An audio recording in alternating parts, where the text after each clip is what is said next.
poison was this: I could arrange happiness for everyone but myself. I see it all now with perfect, chilling clarity. Step through into the drawing room at Hartfield. Emma by Jane Austen. Emma Woodhouse, handsome, clever, and rich, with a comfortable home and happy disposition, seemed to unite some of the best blessings of existence, and had lived nearly 21 years in the world with very little to distress or vex her.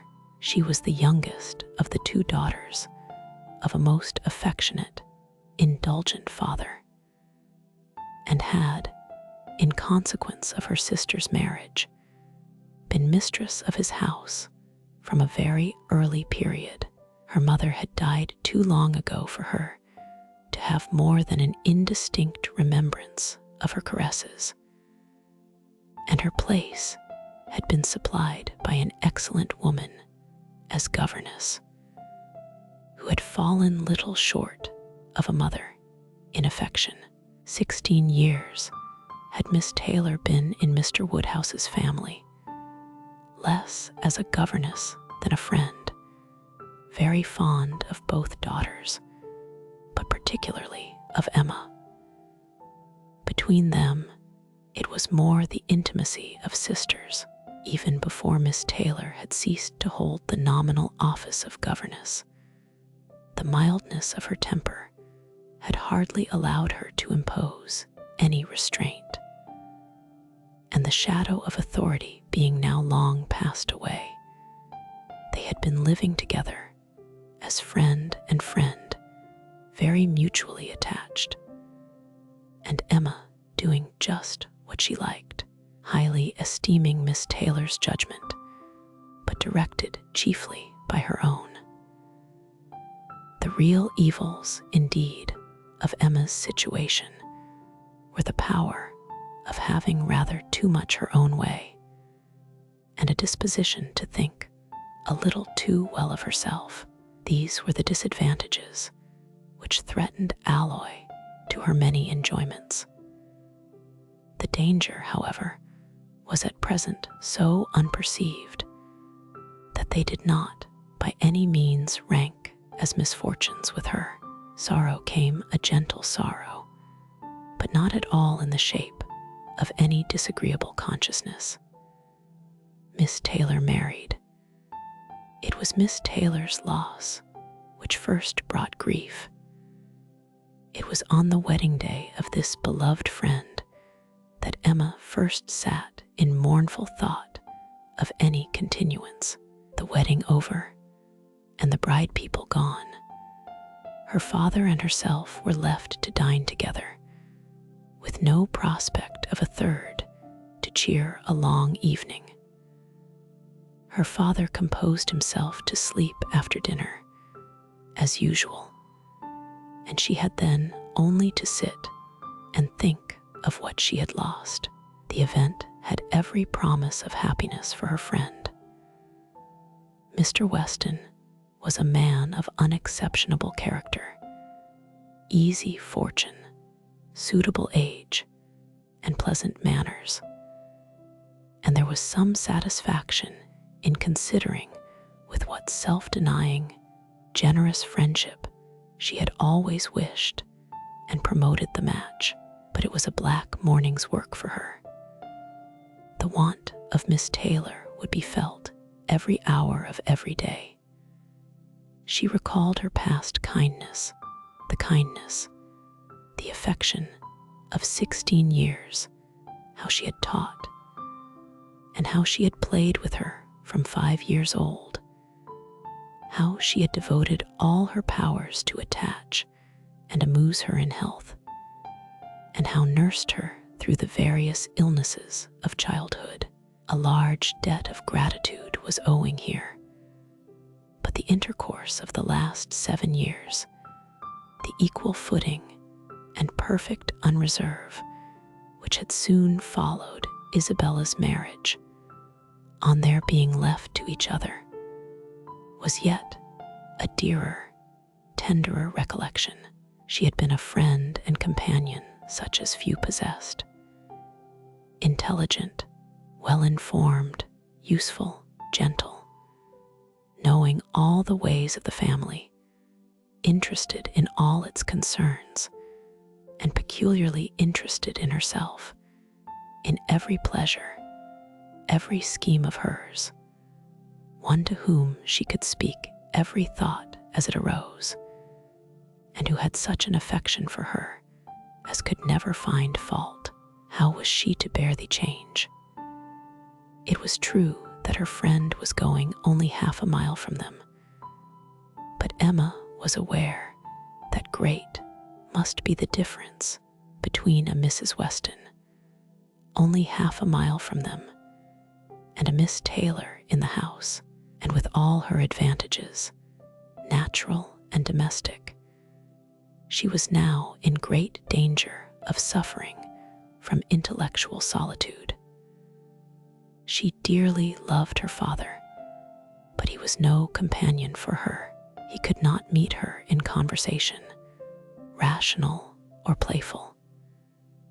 The evil of the actual disparity in their ages, and Mr. Woodhouse had not married early, was much increased by his constitution and habits, for having been a valetudinarian all his life, without activity of mind or body. He was a much older man in ways than in years, and though everywhere beloved for the friendliness of his heart and his amiable temper, his talents could not have recommended him at any time. Her sister, though comparatively but little removed by matrimony, being settled in London, only 16 miles off, was much beyond her daily reach, and many a long October and November evening must be struggled through at Hartfield before Christmas brought the next visit from Isabella and her husband and their little children to fill the house and give her pleasant society again.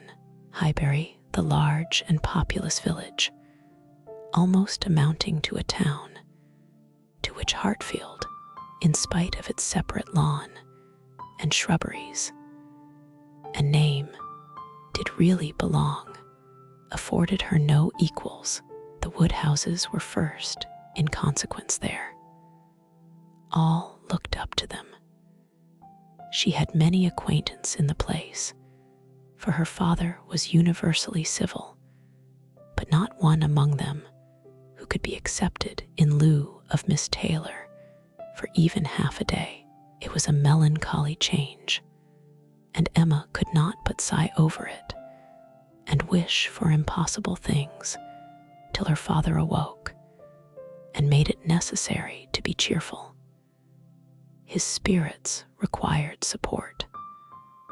He was a nervous man, easily depressed, fond of everybody that he was used to, and hating to part with them, hating change of every kind. Matrimony, as the origin of change, was always disagreeable, and he was by no means yet reconciled to his own daughter's marrying, nor could ever speak of her but with compassion, though it had been entirely a match of affection, when he was now obliged to part with Miss Taylor too, and from his habits of gentle selfishness, and of being never able to suppose that other people could feel differently from himself. He was very much disposed to think Miss Taylor had done as sad a thing for herself as for them, and would have been a great deal happier if she had spent all the rest of her life at Hartfield. Emma smiled and chatted as cheerfully as she could to keep him from such thoughts, but when tea came, it was impossible for him not to say exactly as he had said at dinner, "Poor Miss Taylor, I wish she were here again." What a pity it is that Mr. Weston ever thought of her. I cannot agree with you, Papa. You know I cannot. Mr. Weston is such a good-humored, pleasant, excellent man that he thoroughly deserves a good wife. And you would not have had Miss Taylor live with us forever and bear all my odd humors when she might have a house of her own. A house of her own. But where is the advantage of a house of her own? This is 3 times as large. And you have never any odd humors, my dear. How often we shall be going to see them, and they coming to see us. We shall be always meeting. We must begin. We must go and pay wedding visit very soon. My dear, how am I to get so far? Randalls is such a distance. I could not walk half so far. No, Papa, nobody thought of your walking. We must go in the carriage, to be sure. The carriage. But James will not like to put the horses to for such a little way. And where are the poor horses to be while we are paying our visit? They are to be put into Mr. Weston's stable, Papa. You know, we have settled all that already. We talked it all over with Mr. Weston last night. And as for James, you may be very sure he will always like going to Randalls. Because of his daughters being housemaid there, I only doubt whether he will ever take us anywhere else. That was your doing, Papa. You got Hannah that good place. Nobody thought of Hannah till you mentioned her. James is so obliged to you. I am very glad I did think of her. It was very lucky. For I would not have had poor James think himself slighted upon any account. And I am sure she will make a very good servant. She is a civil, pretty-spoken girl. I have a great opinion of her. Whenever I see her, she always curtsies and asks me how I do, in a very pretty manner. And when you have had her here to do needlework, I observe she always turns the lock of the door the right way and never bangs it. I am sure she will be an excellent servant, and it will be a great comfort to poor Miss Taylor to have somebody about her that she is used to see. Whenever James goes over to see his daughter, you know, she will be hearing of us. He will be able to tell her how we all are. Emma spared no exertions to maintain this happier flow of ideas, and hoped, by the help of backgammon, to get her father tolerably through the evening, and be attacked by no regrets but her own. The backgammon table was placed, but a visitor immediately afterwards walked in and made it unnecessary. Mr. Knightley, a sensible man about 7 or 38, was not only a very old and intimate friend of the family, but particularly connected with it as the elder brother of Isabella's husband. He lived about a mile from Highbury, was a frequent visitor, and always welcome, and at this time more welcome than usual, as coming directly from their mutual connections in London. He had returned to a late dinner after some days' absence, and now walked up to Hartfield to say that all were well in Brunswick Square. It was a happy circumstance, and animated Mr. Woodhouse for some time. Mr. Knightley had a cheerful manner, which always did him good, and his many inquiries after poor Isabella and her children were answered most satisfactorily. When this was over, Mr. Woodhouse gratefully observed, "It is very kind of you, Mr. Knightley, to come out at this late hour to call upon us. I am afraid you must have had a shocking walk." Not at all, sir. It is a beautiful moonlight night, and so mild that I must draw back from your great fire. But you must have found it very damp and dirty. I wish you may not catch cold. Dirty, sir. Look at my shoes. Not a speck on them. Well, that is quite surprising, for we have had a vast deal of rain here. It rained dreadfully hard for half an hour while we were at breakfast. I wanted them to put off the wedding. By the by, I have not wished you joy, being pretty well aware of what sort of joy you must both be feeling. I have been in no hurry with my congratulations, but I hope it all went off tolerably well. How did you all behave? Who cried most? Ah, poor Miss Taylor. 'Tis a sad business. Poor Mr. and Miss Woodhouse, if you please, but I cannot possibly say poor Miss Taylor. I have a great regard for you and Emma, but when it comes to the question of dependence or independence, at any rate, it must be better to have only one to please than two, especially when one of those two is such a fanciful, troublesome creature, said Emma playfully. That is what you have in your head, I know, and what you would certainly say if my father were not by. I believe it is very true, my dear, indeed, said Mr. Woodhouse, with a sigh. I am afraid I am sometimes very fanciful and troublesome. My dearest papa, you do not think I could mean you, or suppose Mr. Knightley to mean you. What a horrible idea. Oh no, I meant only myself. Mr. Knightley loves to find fault with me, you know, in a joke. It is all a joke. We always say what we like to one another. Mr. Knightley, in fact, was one of the few people who could see faults in Emma Woodhouse, and the only one who ever told her of them, and though this was not particularly agreeable to Emma herself, she knew it would be so much less so to her father, that she would not have him really suspect such a circumstance as her not being thought perfect by everybody.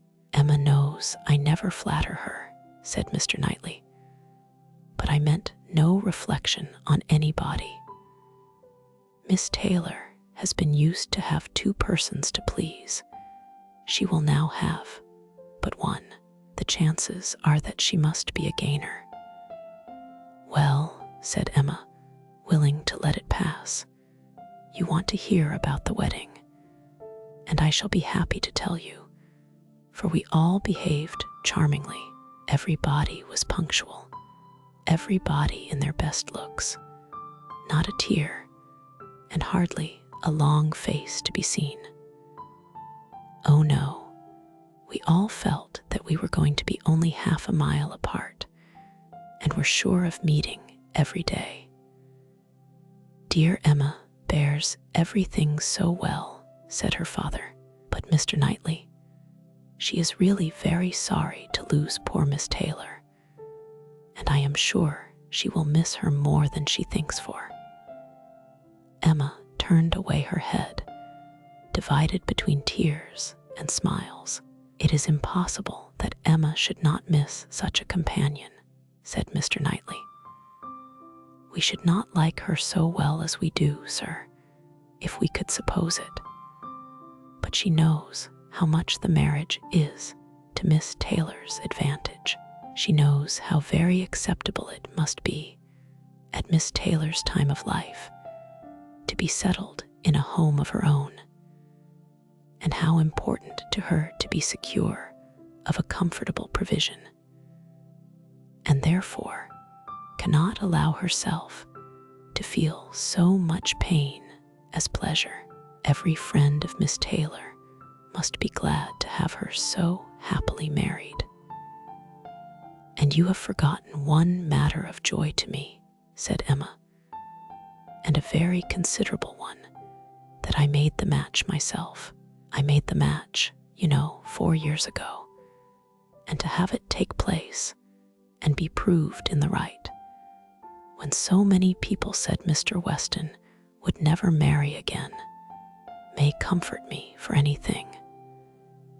Mr. Knightley shook his head at her.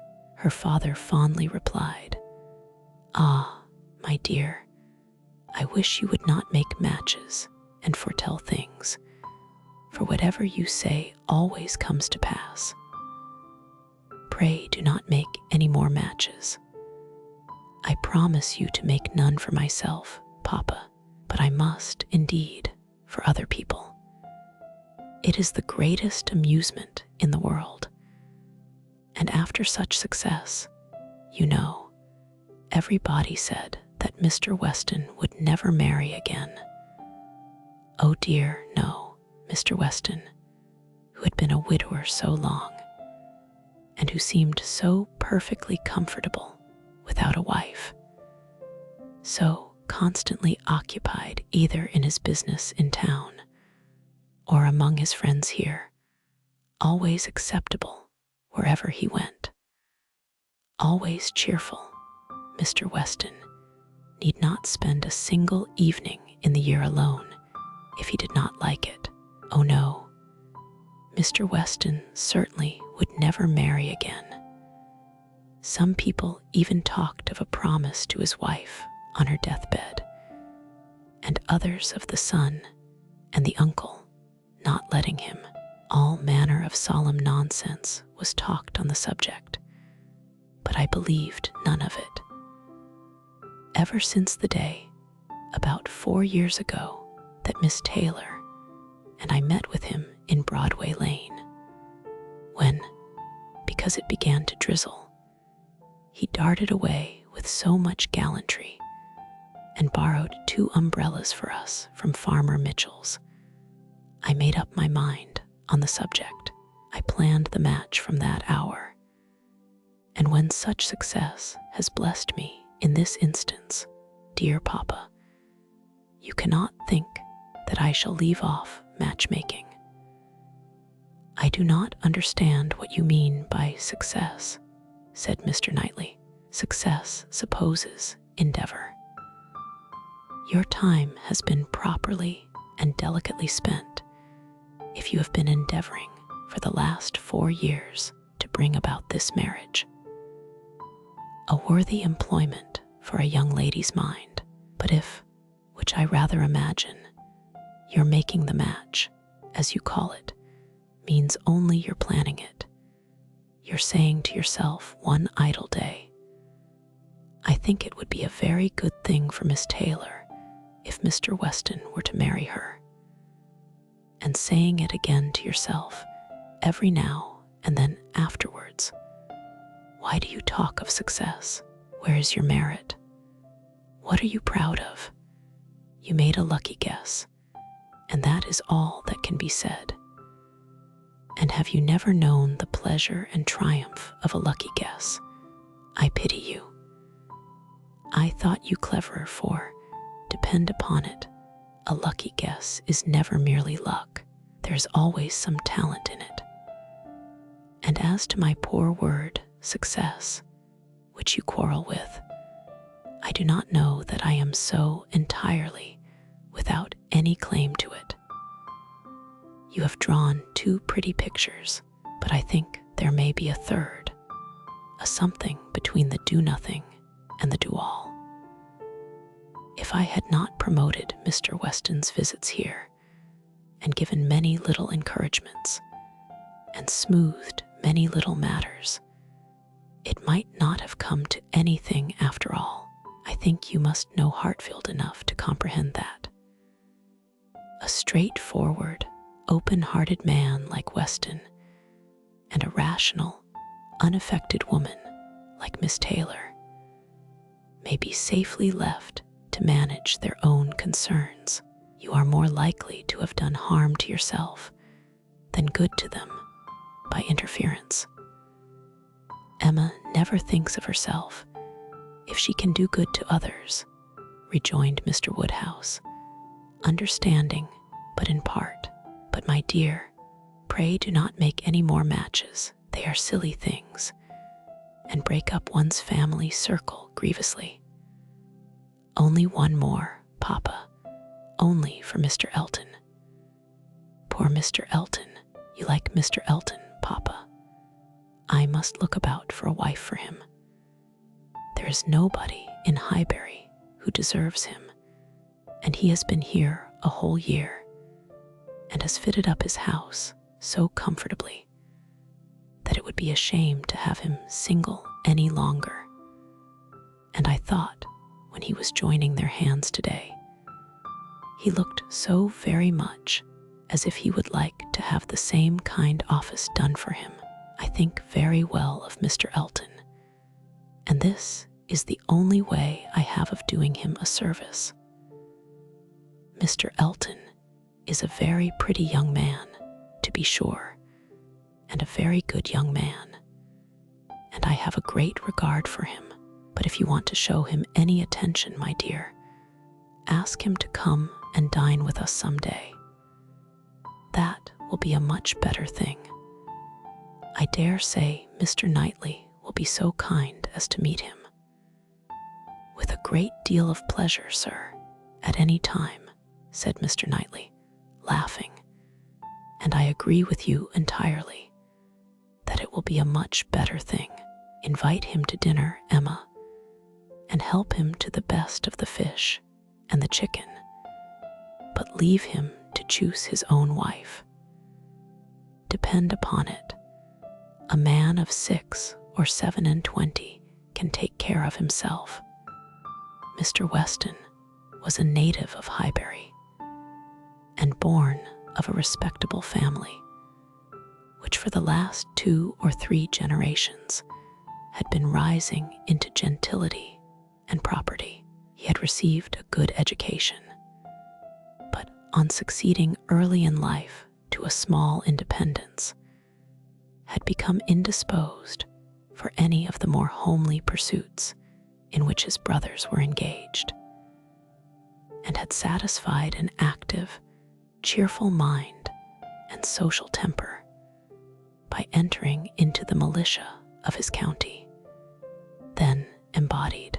Captain Weston was a general favorite, and when the chances of his military life had introduced him to Miss Churchill, of a great Yorkshire family, and Miss Churchill fell in love with him, nobody was surprised except her brother and his wife, who had never seen him, and who were full of pride and importance, which the connection would offend.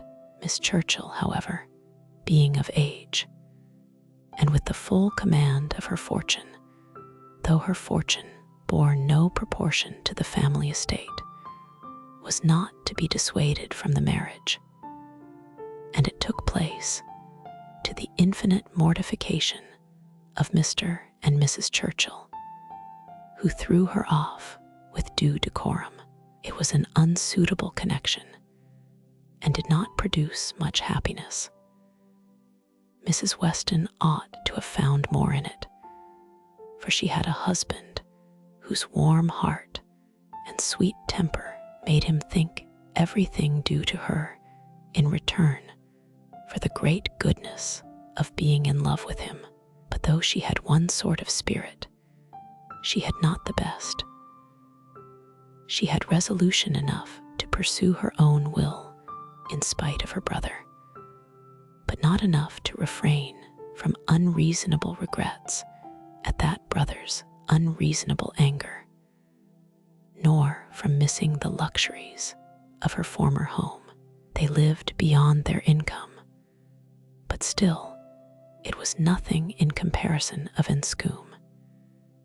She did not cease to love her husband, but she wanted at once to be the wife of Captain Weston and Miss Churchill of Enscombe.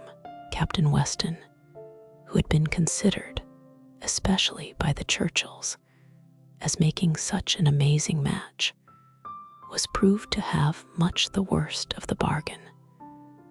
For when his wife died, after a 3 years' marriage, he was rather a poorer man than at first, and with a child to maintain.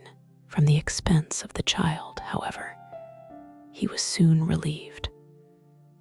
The boy had, with the additional softening claim of a lingering illness of his mother's, been the means of a sort of reconciliation, and Mr. and Mrs. Churchill, having no children of their own, nor any other young creature of equal kindred to care for, offered to take the whole charge of the little Frank soon after her decease. Some scruples and some reluctance the widower father may be supposed to have felt, but as they were overcome by other considerations, the child was given up to the care and the wealth of the Churchills, and he had only his own comfort to seek, and his own situation to improve as he could. A complete change of life became desirable.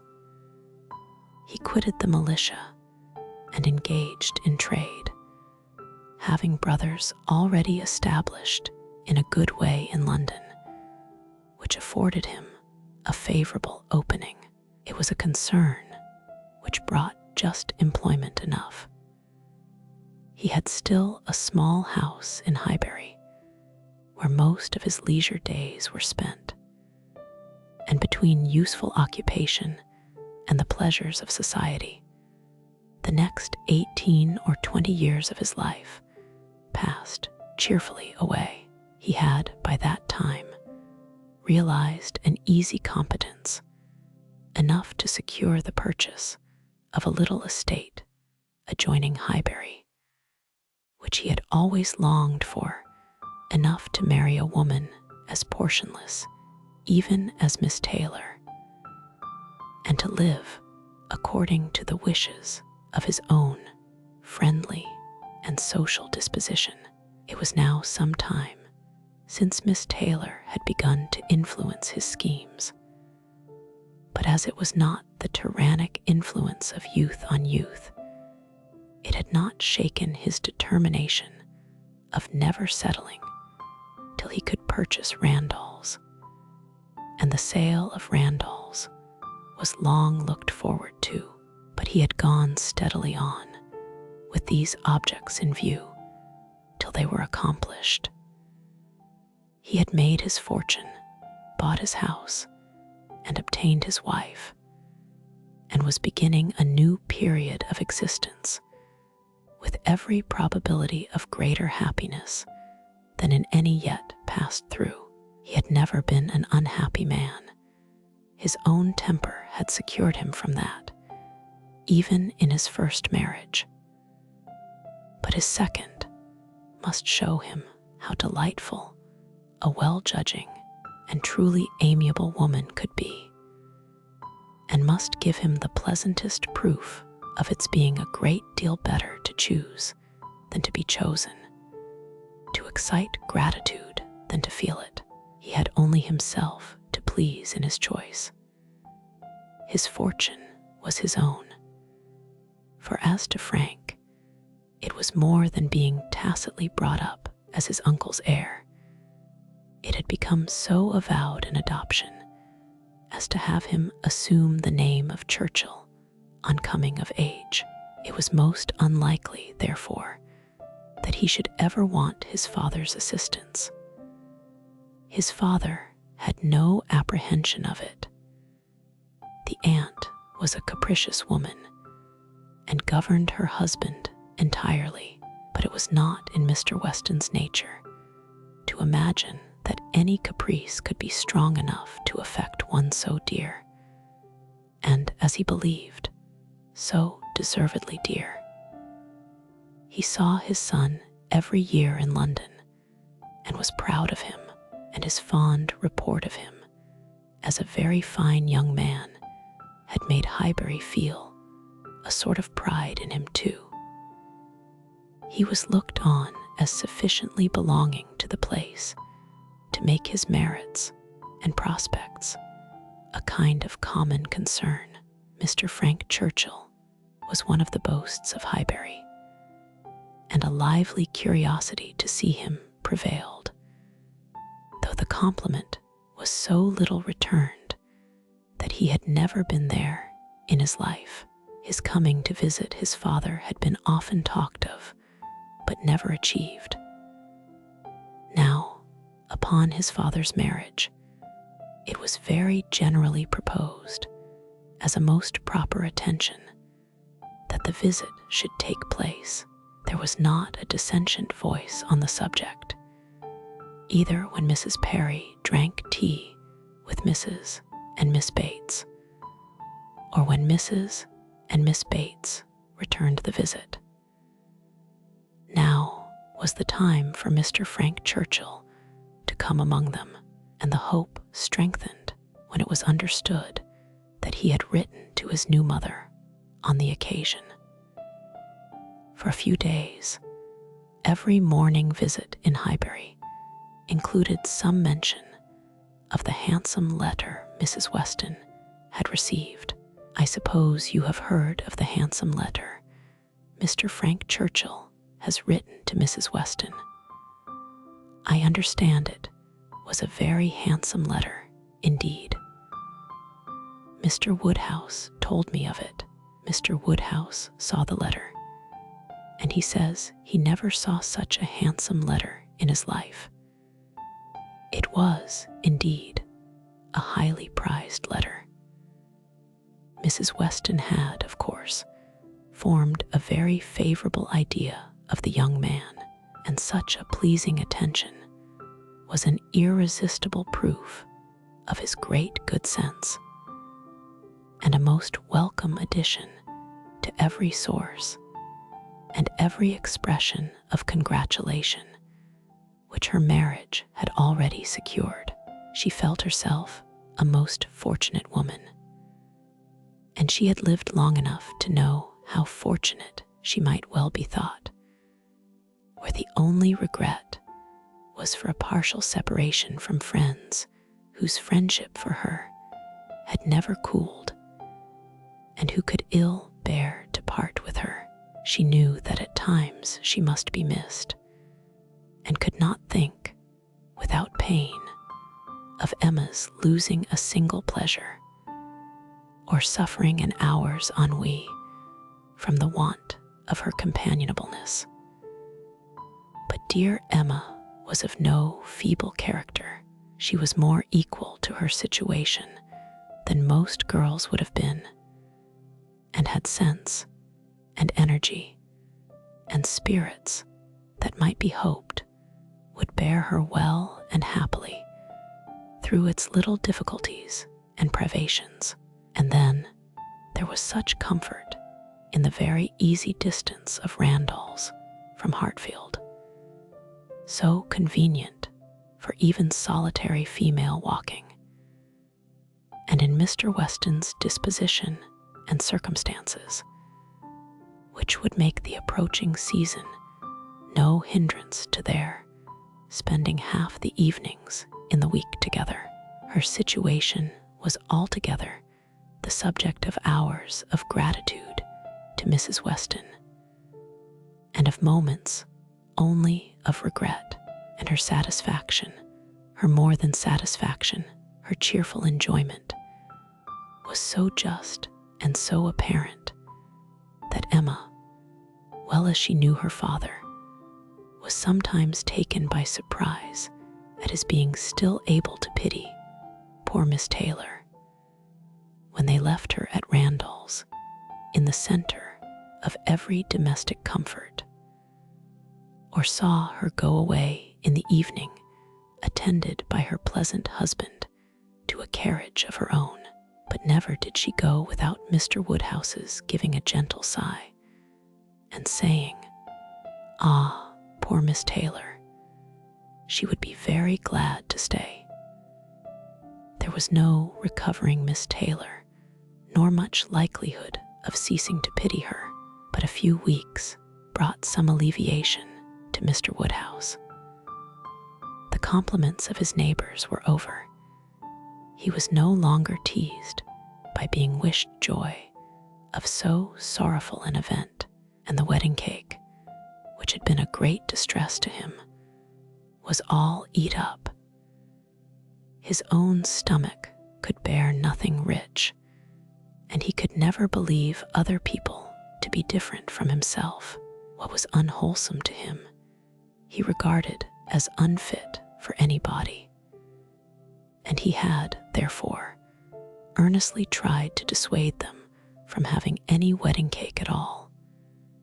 And when that proved vain, as earnestly tried to prevent anybody's eating it, he had been at the pains of consulting Mr. Perry, the apothecary, on the subject.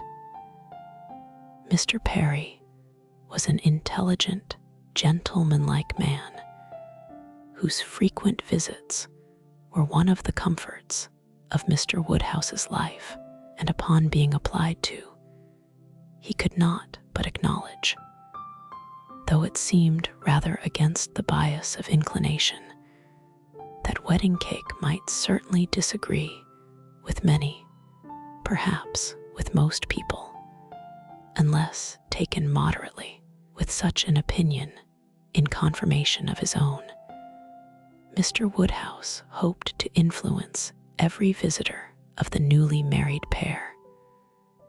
But still the cake was eaten, and there was no rest for his benevolent nerves till it was all gone. There was a strange rumor in Highbury of all the little Perrys being seen with a slice of Mrs. Weston's wedding cake in their hands. But Mr. Woodhouse would never believe it. Mr. Woodhouse was fond of society in his own way.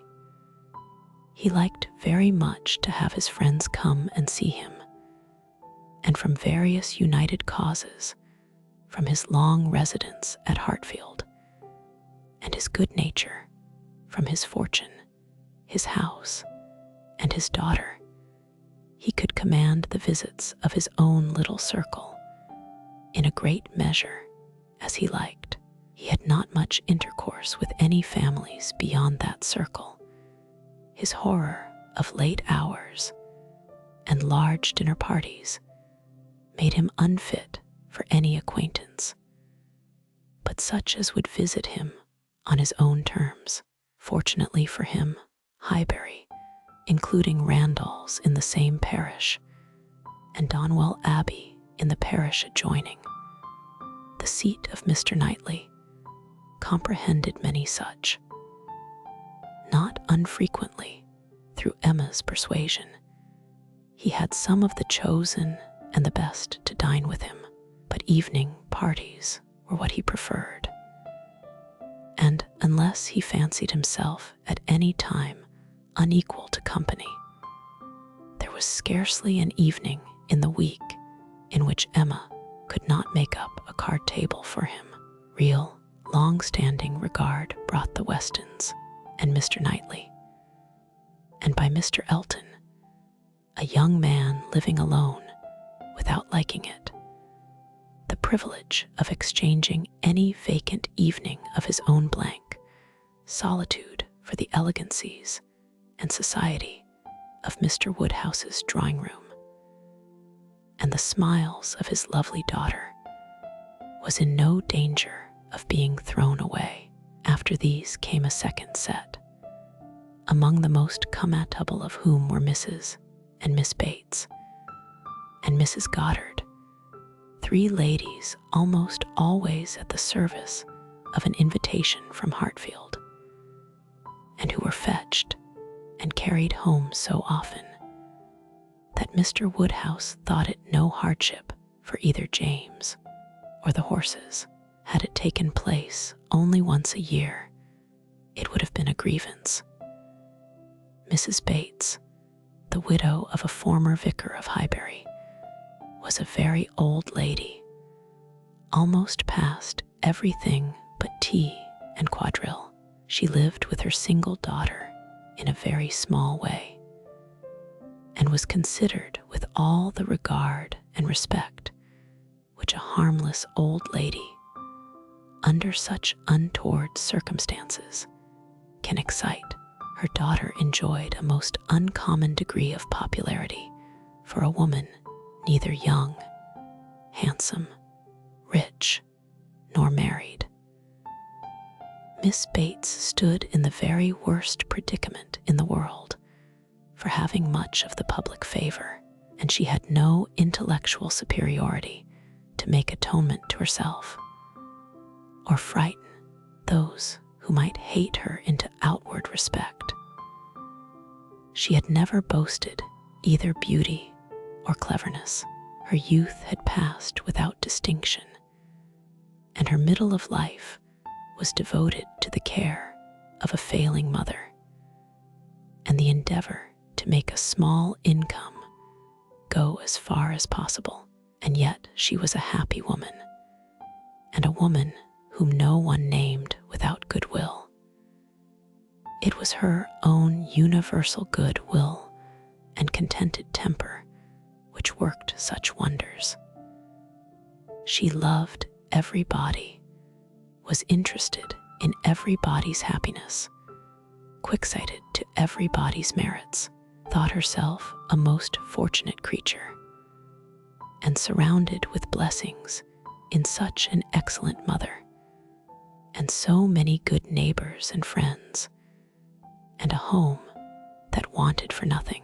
The simplicity and cheerfulness of her nature, her contented and grateful spirit, were a recommendation to everybody and a mine of felicity to herself. She was a great talker upon little matters, which exactly suited Mr. Woodhouse, full of trivial communications and harmless gossip. Mrs. Goddard was the mistress of a school, not of a seminary or an establishment or anything which professed, in long sentences of refined nonsense, to combine liberal acquirements with elegant morality upon new principles and new systems, and where young ladies for enormous pay might be screwed out of health and into vanity, but a real, honest, old-fashioned boarding school where a reasonable quantity of accomplishments were sold at a reasonable price, and where girls might be sent to be out of the way and scramble themselves into a little education without any danger of coming back prodigies. Mrs. Goddard's school was in high repute, and very deservedly, for Highbury was reckoned a particularly healthy spot.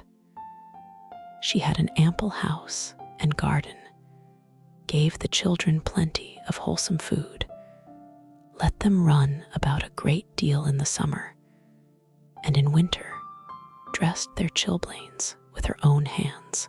It was no wonder that a train of 20 young couple now walked after her to church. She was a plain, motherly kind of woman who had worked hard in her youth and now thought herself entitled to the occasional holiday of a tea visit, and having formerly owed much to Mr. Woodhouse's kindness, felt his particular claim on her to leave her neat parlor, hung round with fancy work, whenever she could, and win or lose a few sixpences by his fireside. These were the ladies whom Emma found herself very frequently able to collect, and happy was she, for her father's sake, in the power, though, as far as she was herself concerned, it was no remedy for the absence of Mrs. Weston. She was delighted to see her father look comfortable, and very much pleased with herself for contriving things so well. But the quiet prosings of 3 such women made her feel that every evening so spent was indeed one of the long evenings she had fearfully anticipated, as she sat one morning looking forward to exactly such a close of the present day. A note was brought from Mrs. Goddard, requesting, in most respectful terms, to be allowed to bring Miss Smith with her. A most welcome request, for Miss Smith was a girl of 17, whom Emma knew very well by sight, and had long felt an interest in, on account of her beauty.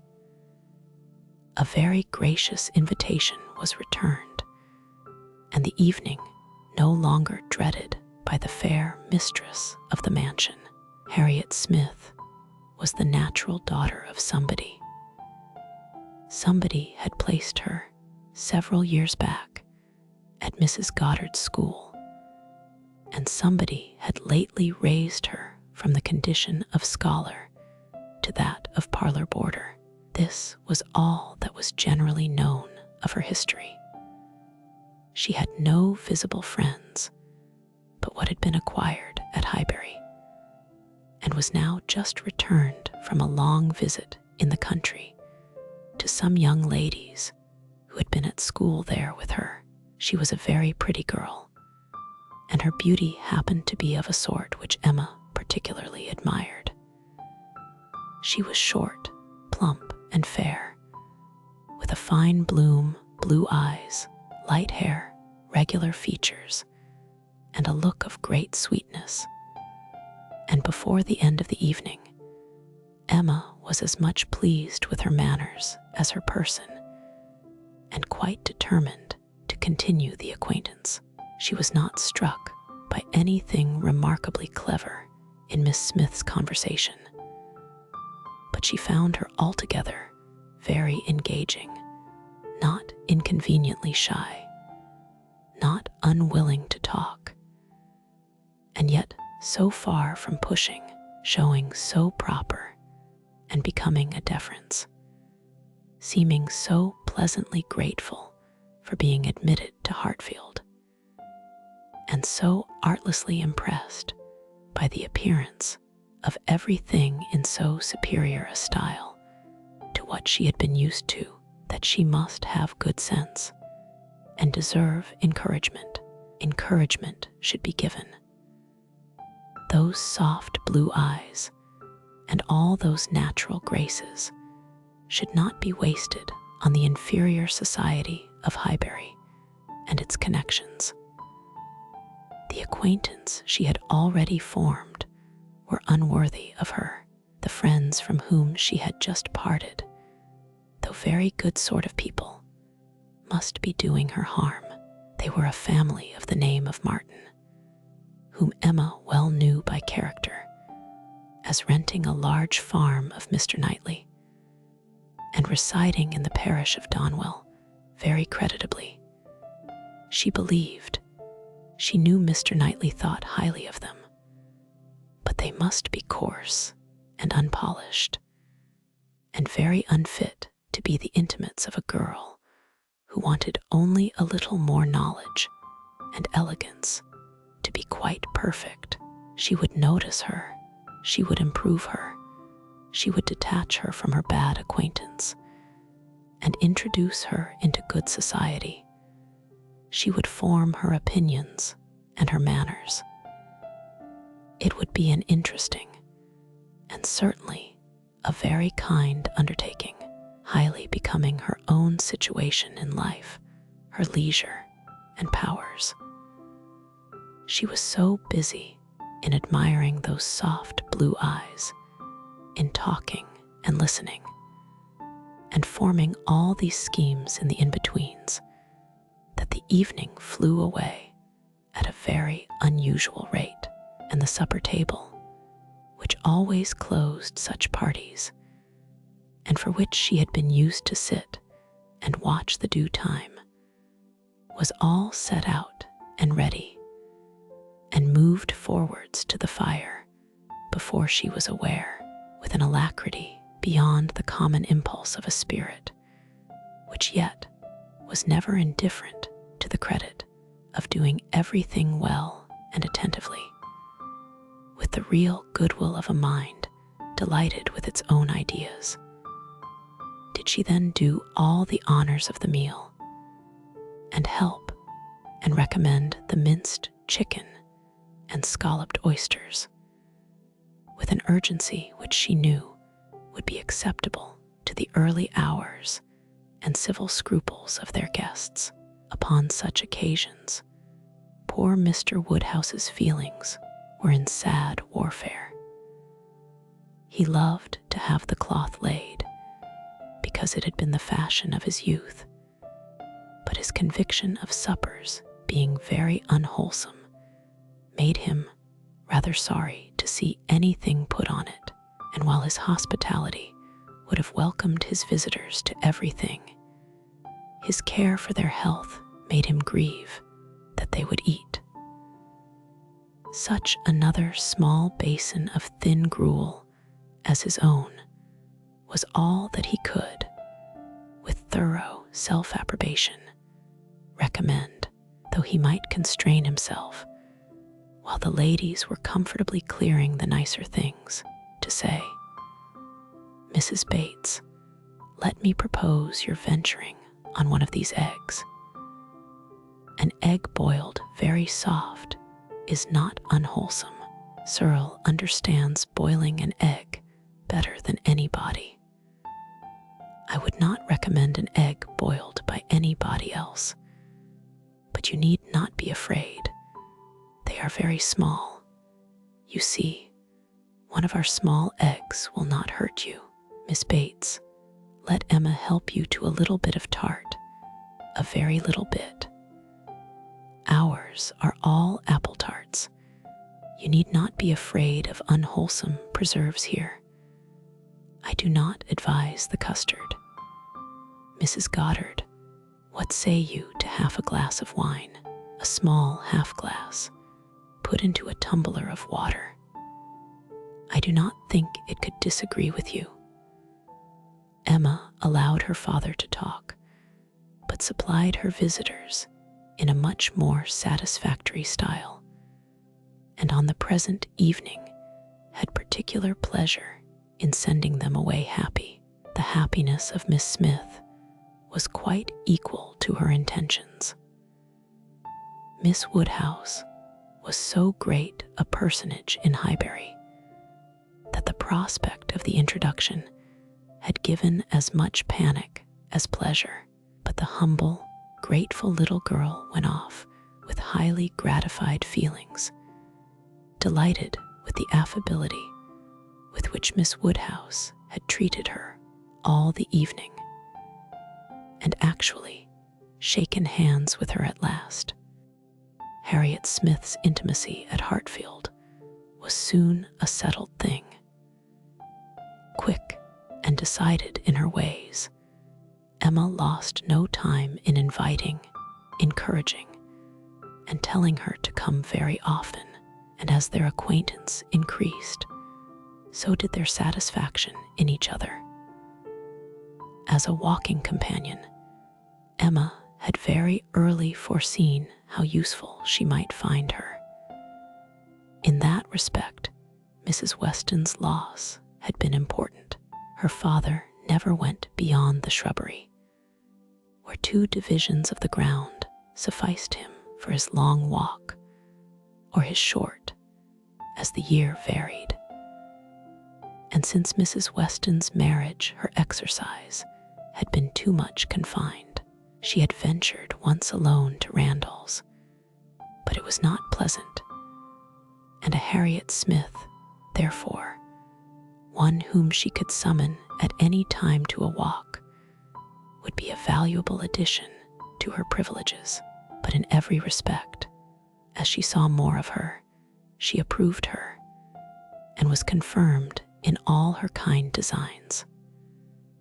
Harriet certainly was not clever, but she had a sweet, docile, grateful disposition, was totally free from conceit, and only desiring to be guided by anyone she looked up to. Her early attachment to herself was very amiable, and her inclination for good company and power of appreciating what was elegant and clever showed that there was no want of taste, though strength of understanding must not be expected. Altogether, she was quite convinced of Harriet Smith's being exactly the young friend she wanted, exactly the something which her home required. Such a friend as Mrs. Weston was out of the question. Two such could never be granted. Two such she did not want. It was quite a different sort of thing, a sentiment distinct and independent.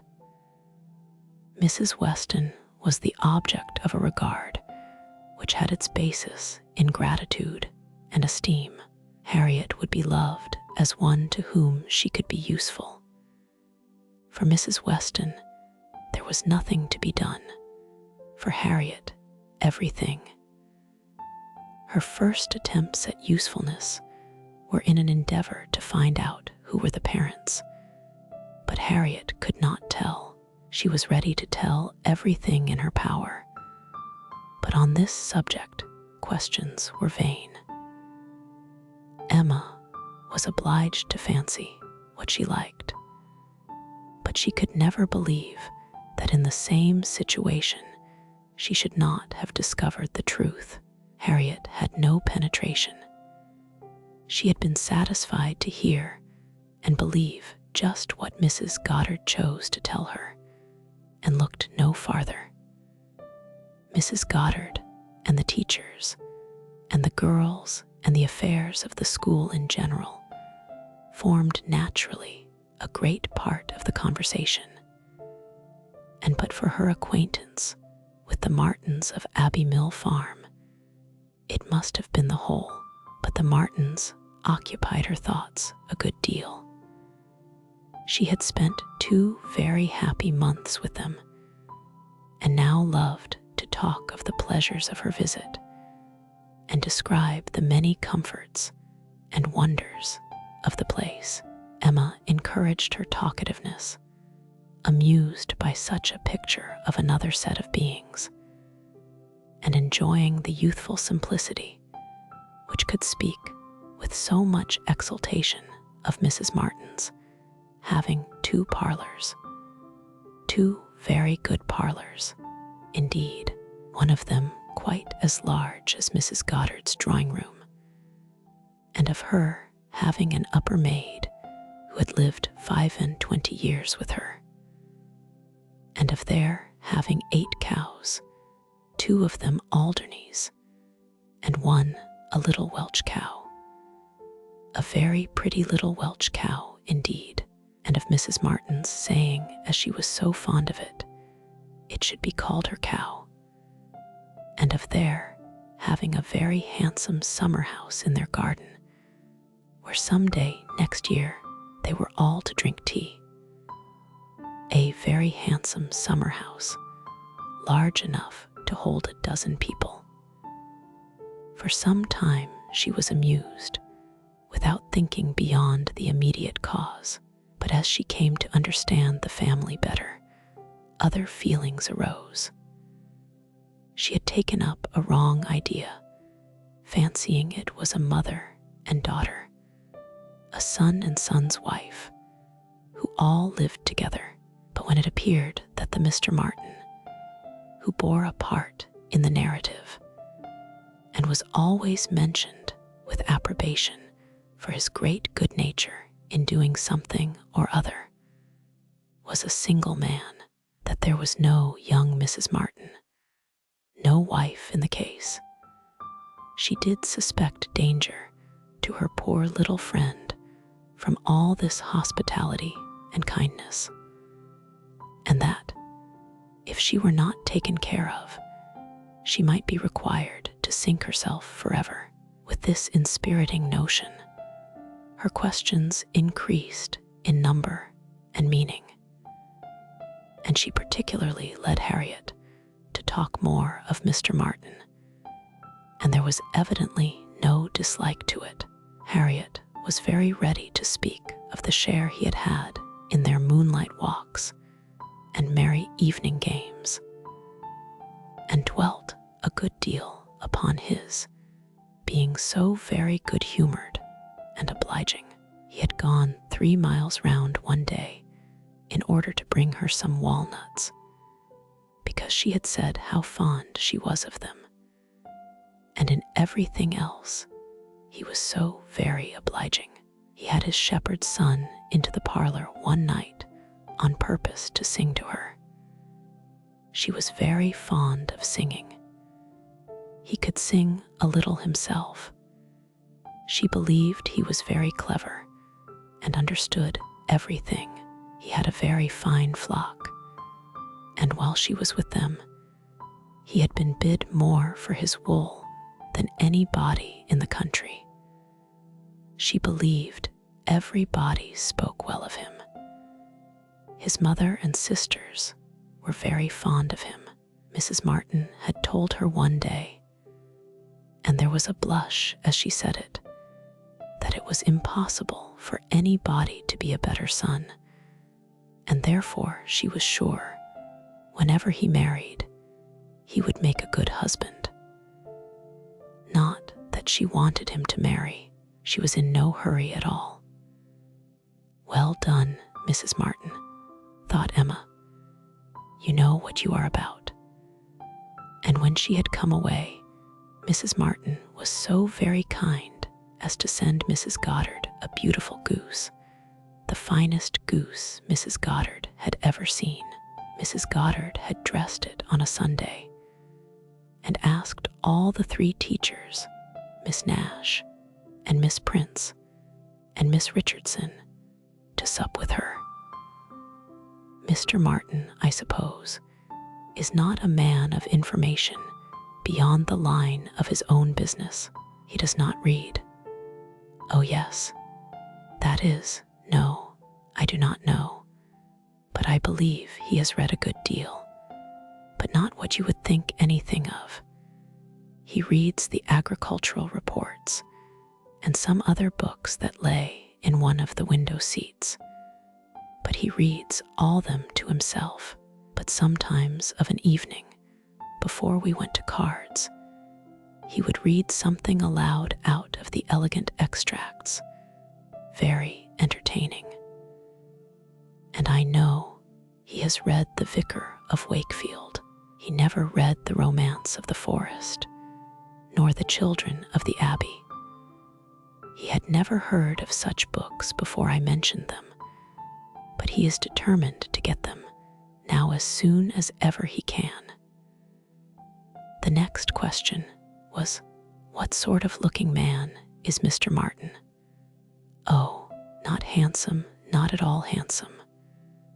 I thought him very plain at first, but I do not think him so plain now. One does not, you know, after a time. But did you never see him? He is in Highbury every now and then, and he is sure to ride through every week in his way to Kingston. He has passed you very often. That may be, and I may have seen him 50 times, but without having any idea of his name. A young farmer, whether on horseback or on foot, is the very last sort of person to raise my curiosity. The yeomanry are precisely the order of people with whom I feel I can have nothing to do. A degree or 2 lower, and a creditable appearance might interest me. I might hope to be useful to their families in some way or other. But a farmer can need none of my help, and is, therefore, in one sense, as much above my notice as in every other he is below it. To be sure, oh yes, it is not likely you should ever have observed him, but he knows you very well indeed, I mean by sight. I have no doubt of his being a very respectable young man. I know indeed that he is so, and as such, wish him well. What do you imagine his age to be? He was 24 the 8th of last June, and my birthday is the 23rd, just a fortnight, and a day's difference, which is very odd. Only 24. That is too young to settle. His mother is perfectly right not to be in a hurry. They seem very comfortable as they are, and if she were to take any pains to marry him, she would probably repent it 6 years hence. If he could meet with a good sort of young woman in the same rank as his own, with a little money, it might be very desirable. 6 years hence, dear Miss Woodhouse, he would be 30 years old.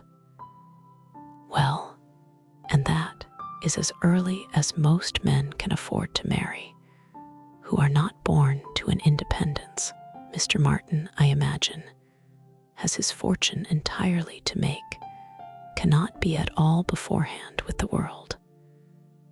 Whatever money he might come into when his father died, whatever his share of the family property, it is, I dare say, all afloat, all employed in his stock, and so forth, and though with diligence and good luck he may be rich in time, it is next to impossible that he should have realized anything yet.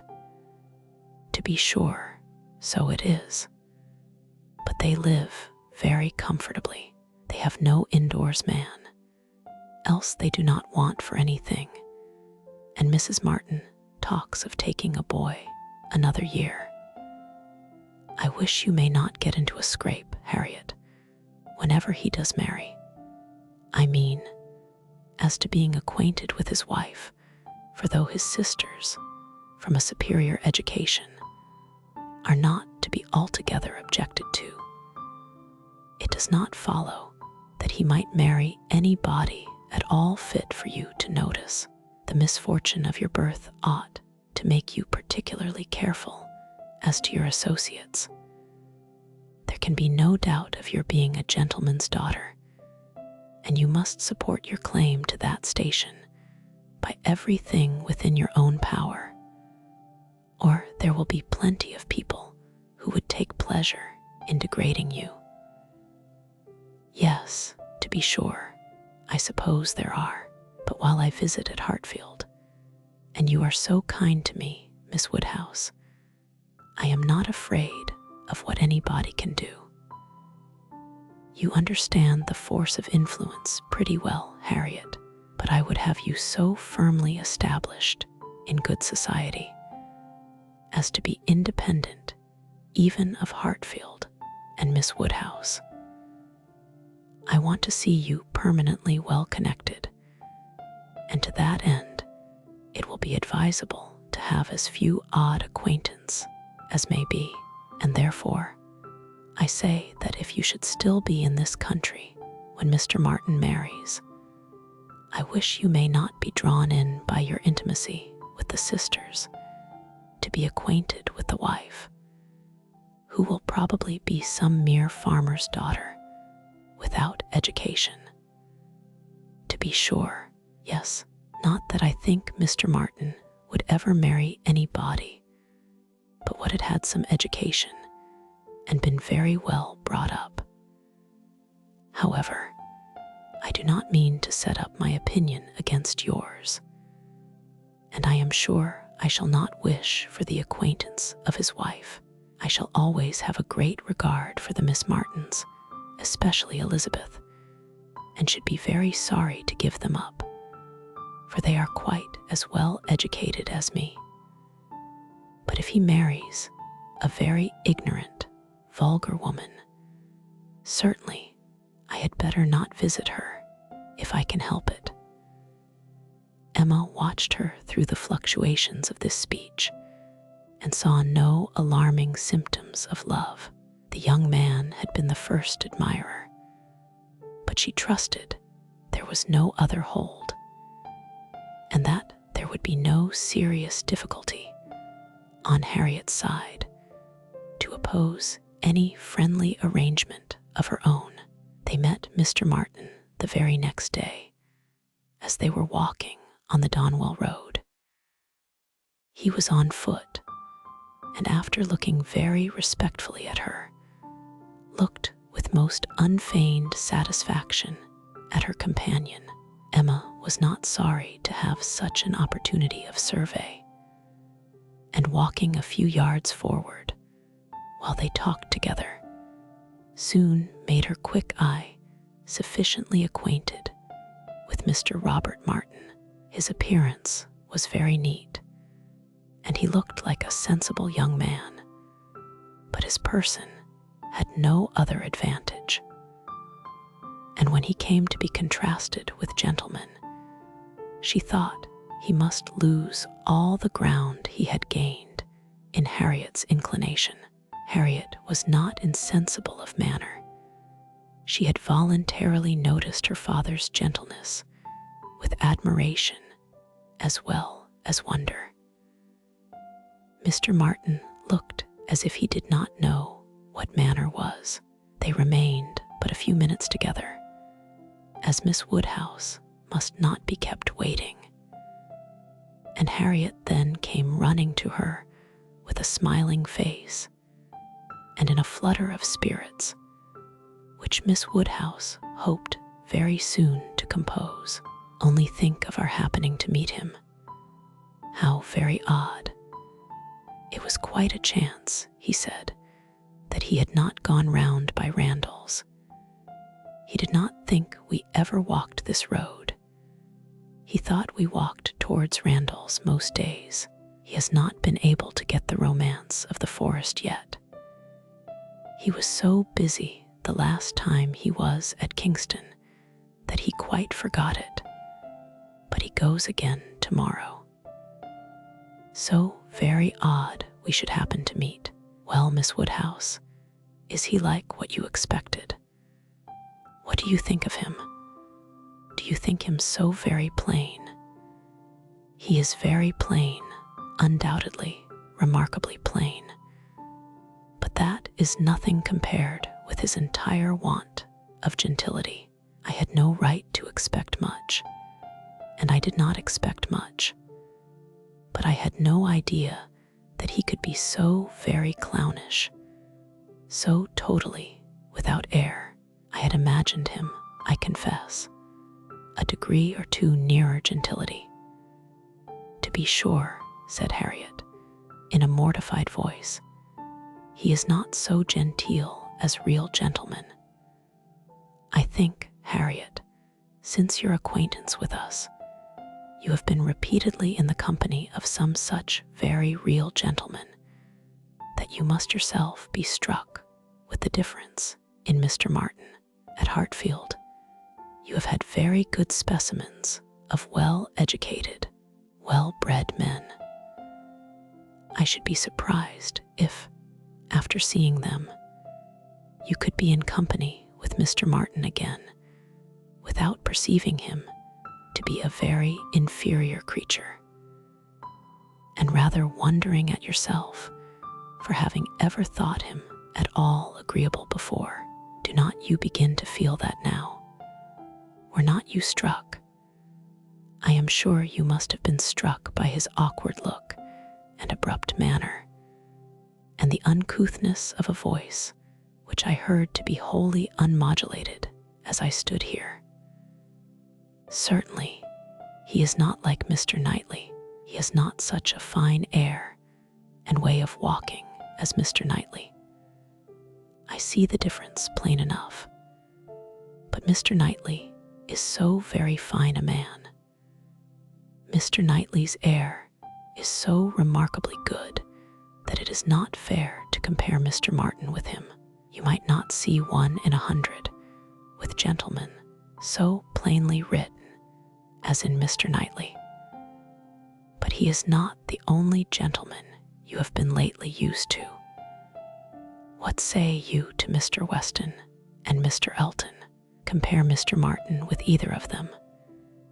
Compare their manner of carrying themselves, of walking, of speaking, of being silent. You must see the difference.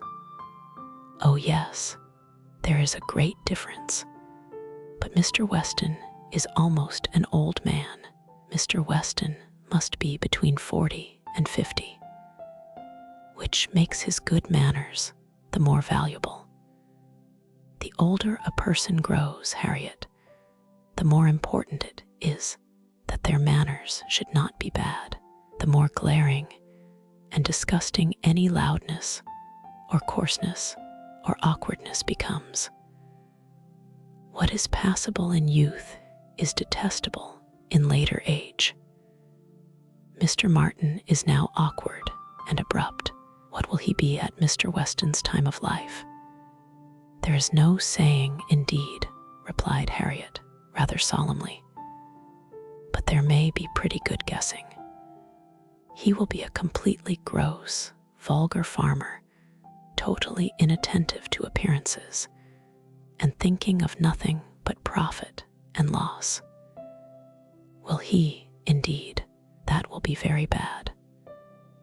How much his business engrosses him already is very plain from the circumstance of his forgetting to inquire for the book you recommended.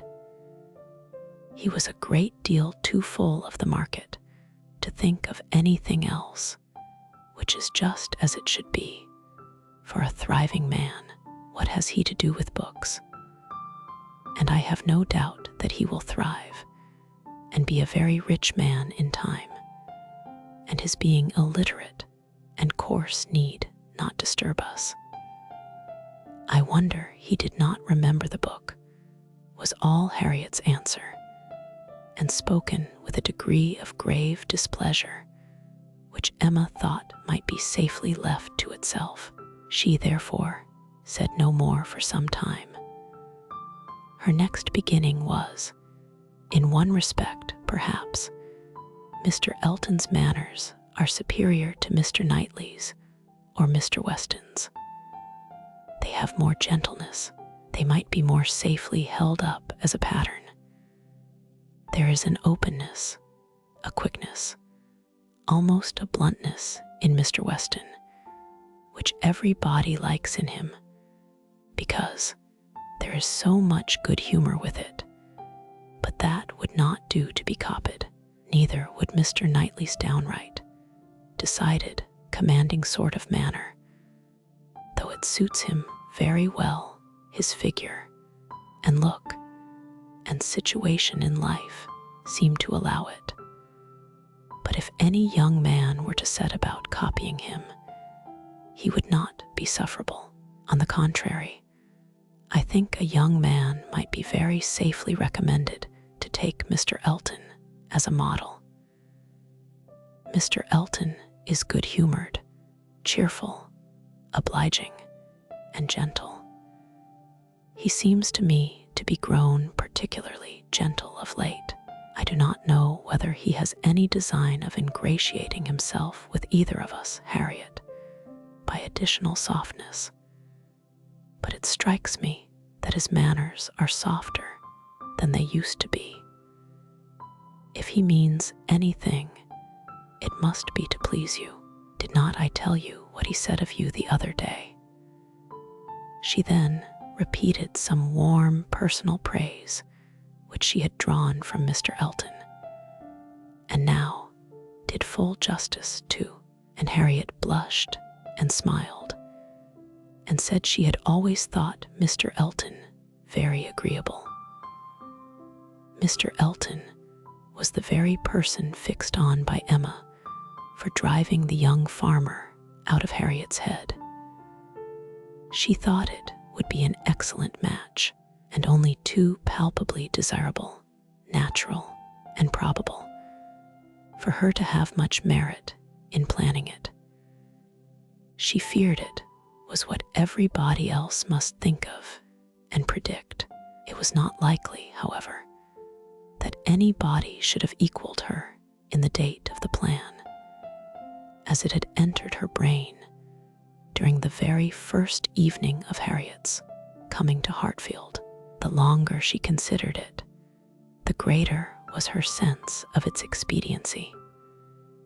Mr. Elton's situation was most suitable, quite the gentleman himself, and without low connections, at the same time, not of any family that could fairly object to the doubtful birth of Harriet. He had a comfortable home for her, and Emma imagined a very sufficient income, for though the vicarage of Highbury was not large, he was known to have some independent property, and she thought very highly of him as a good-humored, well-meaning, respectable young man, without any deficiency of useful understanding or knowledge of the world. She had already satisfied herself that he thought Harriet a beautiful girl, which she trusted, with such frequent meetings at Hartfield, was foundation enough on his side, and on Harriet's. There could be little doubt that the idea of being preferred by him would have all the usual weight and efficacy. And he was really a very pleasing young man, a young man whom any woman not fastidious might like. He was reckoned very handsome, his person much admired in general, though not by her, there being a want of elegance of feature which she could not dispense with.